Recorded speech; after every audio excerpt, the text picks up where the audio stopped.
सहसा अतीत के गह्वर में कोहराम मचा, उसने परस्पर लगी विगत सदियां अधीर। तुमने देखी थी कभी क्रूरता क्या ऐसी, ऐसा पातक, ऐसी हत्या, ऐसा कलंक। कोई कुछ बोली नहीं, मौन सोचती रही। हिंदू भी करने लगे अगर ऐसा अनर्थ, हिंदू भी करने लगे अगर ऐसा अनर्थ, तो शेष रहा जर्जर भूखा क्या भवितव्य कौन? शेष रहा जर्जर भूखा भवितव्य कौन? तब भारत का इतिहास व्यग्र, तब भारत का इतिहास व्यग्र होकर निकला पूछते हुए, अब तो छाती की बुझी आग, अब तो छाती की बुझी आग।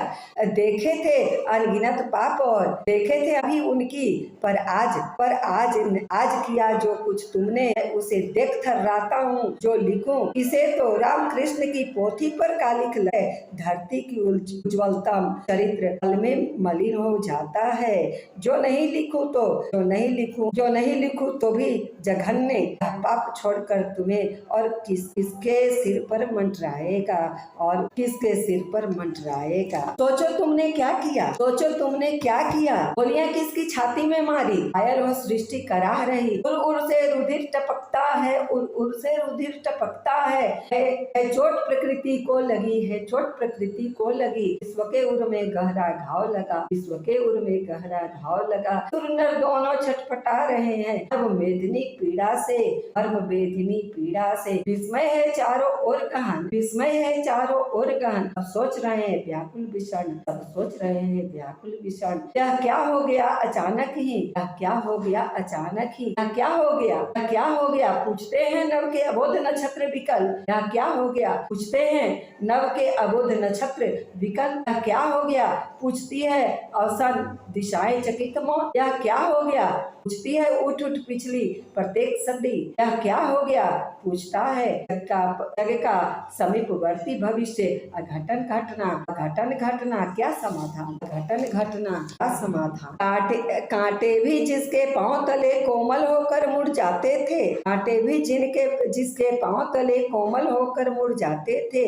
पत्थर को भी था ध्यान, पत्थर को भी था ध्यान, छाले न चरण में पड़ जाएं, कहीं छाले न चरण में पड़ जाएं। छाया देते थे जलदौर, छाया देते थे जलदौर, श्रद्धा से जिसके आसपास झंझा भी हो जाती निधि, झंझा भी हो जाती दिनित। मलयानिल व्यजन डुलाता था, मलयानिल व्यजन डुलाता था। वसुधा अपने वक्षस्थल पर, वसुधा अपने वक्षस्थल पर, जिसको चलते चलते निहार आनंद मग्न हो जाती थी। अतिथि हो सुख में विभोर, अतिथि हो सुख में विभोर। यह अहोभाग्य तेरे वक्षस्थल पर सदे हैं। तुम रहे भगवान स्वयं, जिस पुण्य पुरुष के दर्शन से मन हो जाता था पवित्र, जिसने देखा न जिन्होंने कभी, इनसे सुनते थे वे जो भी चरित्र, इनसे सुनते थे वे भी चरित्र। आते ही जिसका रुचिर ध्यान मन में भर जाता था, आते ही जिसका रुचिर ध्यान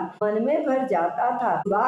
सुबास इस एक कल्पना से ही नर उड़ने लगता था अनायास, उड़ने लगता था अनायास। हम बापू के समय युगीन, दिनकर जी कहते हैं, बड़े गर्व से कहते हैं कि हम बापू के समय युगीन हैं, यानी हम बापू के समय में जन्म लिए हैं, हम उनके युग के हैं, इसलिए कहते हैं हम बापू के हैं समय युगीन, हम बापू के हैं समय युगीन। एक ही समय, एक ही काल है की वही जो कि बापू जी को नहलाती है, हम सांस ले रहे वही वायु जो छूकर उनको आती है। वह गर्व से कहते हैं कि हम बापू के समय युगीन है, ऐसा दिनकर जी गर्व से कहते हुए कहते हैं कि और वह जो वायु आ रही है वह भी बापू को छू कर आ रही है, और जो सूर्य की किरण भी आ रही है वह बापू ही सूर्य किरण आ रही है जो बापू को नहला रही है।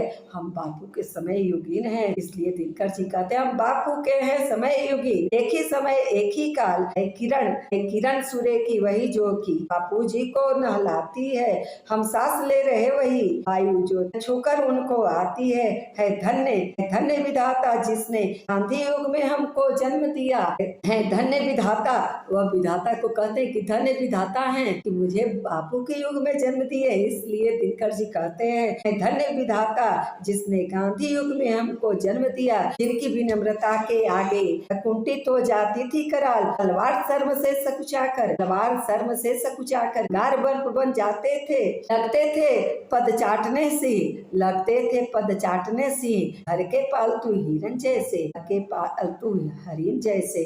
हाँ, यह भी हुआ कि एक बार जांघों पर आ बैठा भुजंग। कहते हैं दिनकर जी बापू ऐसे थे कि जिनके पास तलवार भी सकुचाकर झुक जाती थी, अंगारे भी बर्फ बन जाते थे, ऐसे विनम्र हमारे महात्मा गांधी बापू जी थे। और सिंह जब उनके पास आता था भी वह उन पर आक्रमण नहीं करता था, बल्कि उनके पैर चाटने लगता था। और इसी संदर्भ में दिनकर जी कहते हैं कि एक समय ऐसा भी हुआ, एक सांप गांधी जी के जांघों पर आकर बैठा, तब क्या हुआ?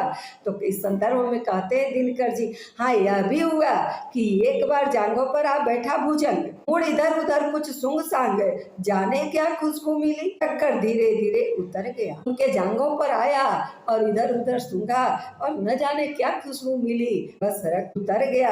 यह क्या सोच कर सांप उतर गया, भुजंग क्या सोच कर उतर गया? तो दिनकर जी कहते हैं यह सोच न कोई जहर यहाँ, फिर मैं ही क्यों यह पाप करूं। सांप क्यों उतर गया कि इस महान आत्मा में, महात्मा गांधी में, बापू में कहीं भी जहर नहीं है, तो मैं यह पाप क्यों करूं? और वह भी उनको बिना डर से ही उतर जाता है। इस संदर्भ में कहते हैं दिनकर जी, सरक कर धीरे धीरे उतर गया, यह सोच न कोई जहर यहाँ, कि मैं ही क्यों यह पाप करूं। निर्विष शरीर में दंश मार, तो नरक कुंड में वृथा पड़ूं। और वह सोचता है भुजंग कि निर्विष जिस शरीर में विष नहीं है, उसमें हम विष का दंश मारकर नरक कुंड में तो क्या कर गिरे, नरक के भागी क्यों बने? और इसलिए वह सर्प उतर जाता है। इसलिए दिनकर जी कहते हैं निर्विष शरीर में दंश मार, क्यों नरक कुंड में वृथा पड़ूं, ऐसा भुजंग सोचता है।